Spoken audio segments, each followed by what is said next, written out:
customer's brought his car in.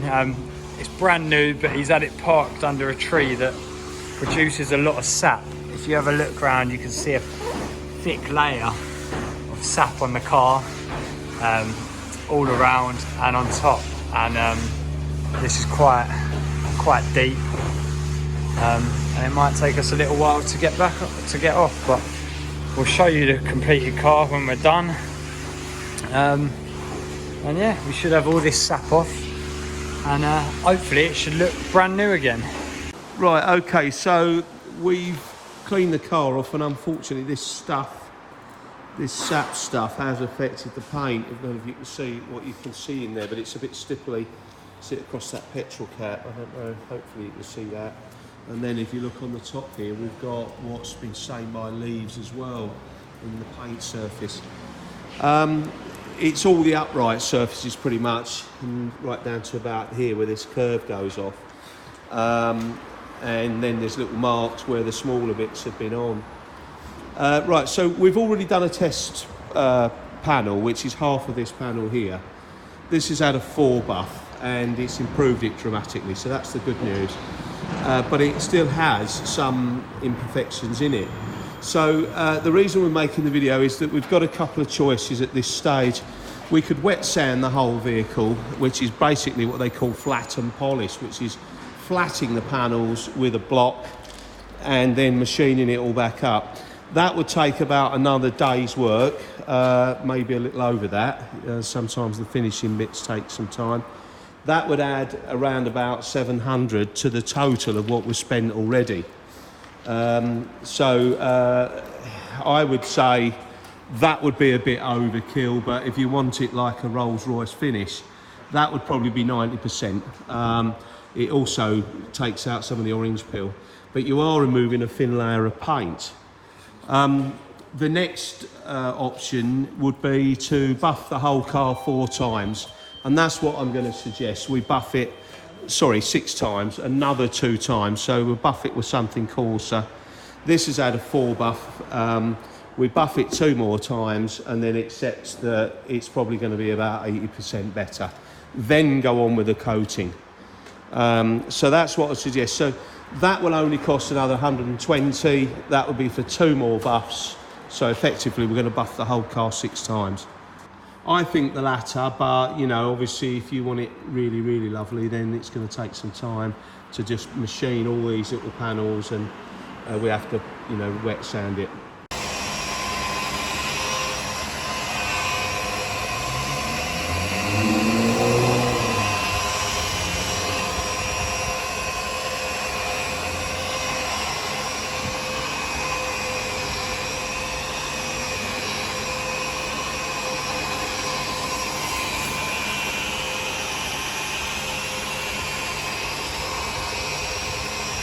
Right, okay, so we've done the 6 buffs now over the complete car. The good news is that 90% of the car's come up 90% better, so you wouldn't even know the problem existed on the bonnet, so that's fantastic.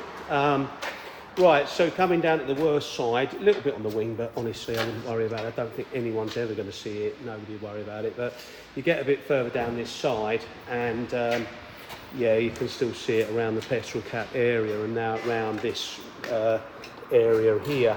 Now we can coat it. I don't believe it will do it any harm, so you could say, look, I've spent enough. What I'm offering to do is charge you for 1 panel and do most of both panels, which would be another £80. It's usually £80 for a small panel, so arguably most of the damage is on the top. So you've got a bit round here. I don't know how much you can see in this video, but you can see that petrol cap, it's all very bitty. You know, it's got these marks on it. There is a little bit still on the roof, but I don't think the roof's too much concern, but you can see that there. Can you see it in the paint there? It's obvious when you're standing next to it. So I think, you know, we've got small machines. We'll get into these little areas.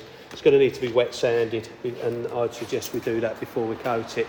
So you're spending a lot of money with us, so we'll do this for half price if you want us to do it. That's 80 including VAT to do it. I'm sorry I'm having to ring you and say more, but it's not Believe me, it's not my intention, but at the same time, this is going to take another couple of hours to do, and I suggest we do it before we put the coating on. So I don't want you to come back and look at it and think, well, why didn't you address this? It's still there.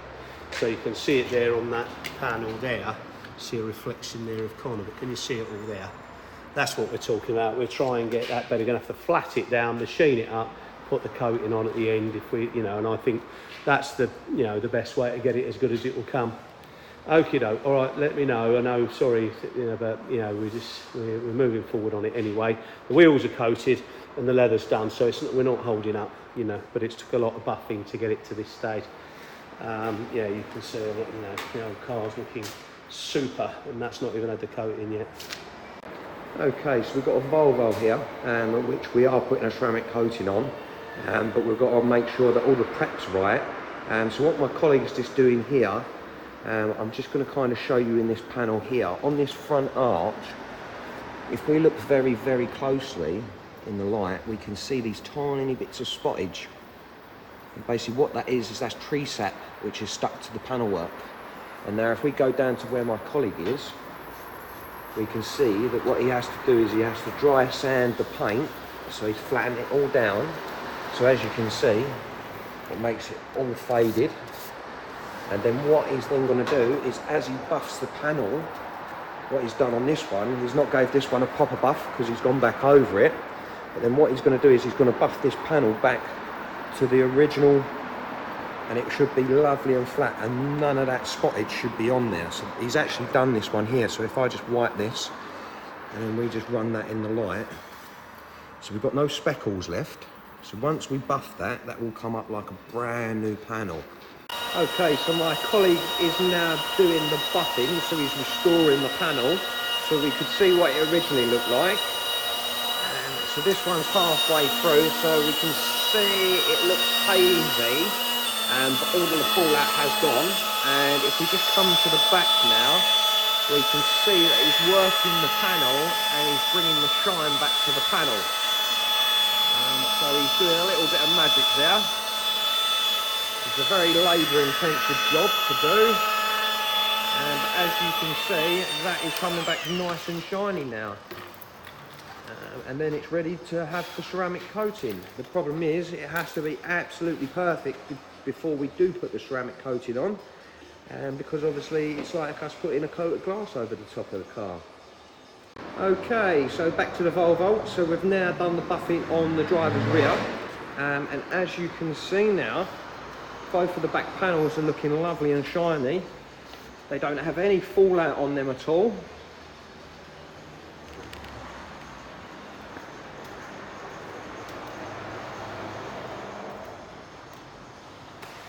Okay, so now we can start coating, and now we've rectified the problem on the driver's rear. Okay, so it's going to look lovely once it's been coated.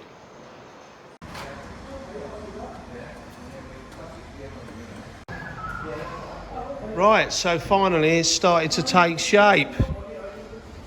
Wow. So I've got more coats to go on it yet, but it is starting to look super, super glossy already.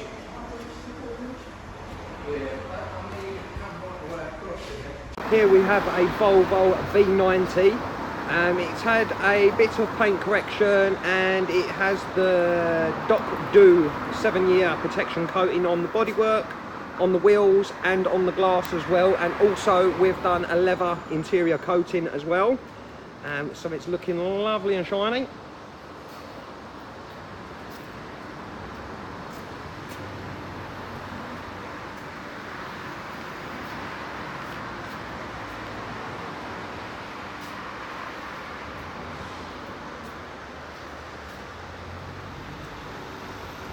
Okay. And it's very, very nice.